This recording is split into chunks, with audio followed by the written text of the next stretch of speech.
I'm TJ Ganifke, and this is my beautiful wife, Heather. And we have 7 children: Ashton, Braden, Peyton, Gracelyn, Faithlyn, and Gideon. And now we're adding Noah. She was pregnant with number 6 of our children. And then we were sitting on her sister's deck in Marshall.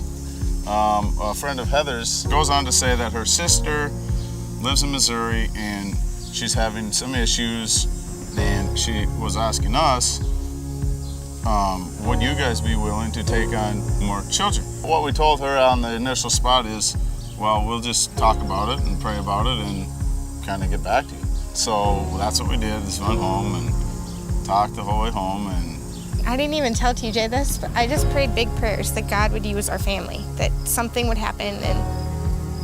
And then when we got asked, I was like, that. I have goosebumps thinking about this, and that's been so huge in my heart that if we can change his life and change a life, that it would, I think that's what we're called to do. Things just kept happening that showing us that, you know, you can do this. And if you're willing to do it, you can do it. So yeah, we just decided we're gonna do this. So we drove to Missouri.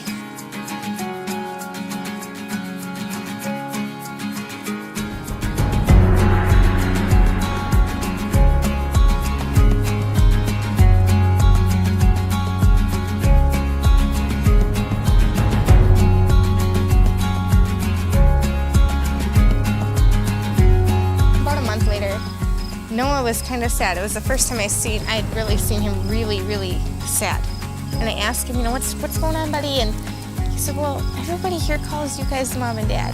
And do you think I could call you Mom and Dad?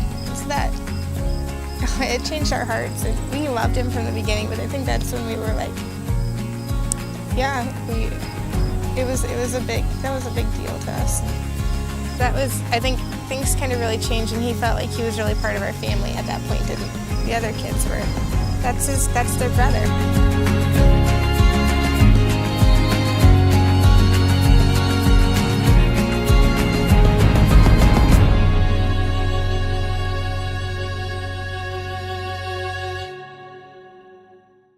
His mom came in January over New Year's Eve and stayed here for 4 days.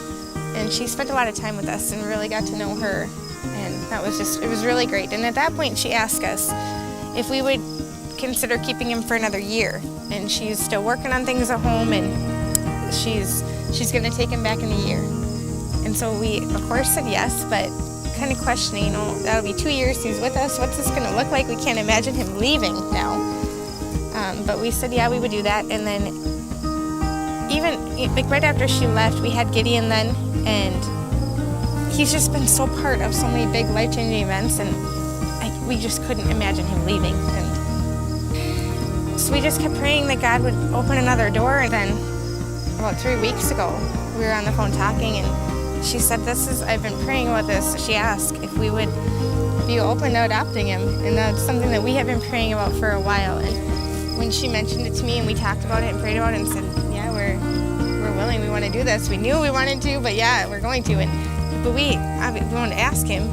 We talked to him without any of the other kids, and he just lit up and was so excited that I'm forever staying here. And there was never doubt in his mind. He was just so pumped and so happy. And then we asked each of the other kids alone too, you know, what they thought, and they were all so happy. And that day that I asked Noah, I'd already talked to the other kids, and he just went running downstairs. And, Peyton, I'm staying with you forever. And he wanted to call Dad, and he wanted to call Grandma and Grandpa, and call Haley. And now we're starting the adoption process and don't really know what we're doing. And now it's kind of putting this big puzzle together, trying to figure out how to do it, and raising the money for it. It's a lot of money. So it's all on our own. Yeah, we feel like God's really had a plan this whole way and made every door open up for us. So we feel like this is what we're supposed to do. It will work out. It's very touching to know that people care and people are behind us. I'm very thankful for the people that have donated their time or their clothes or their money or their just praying for us.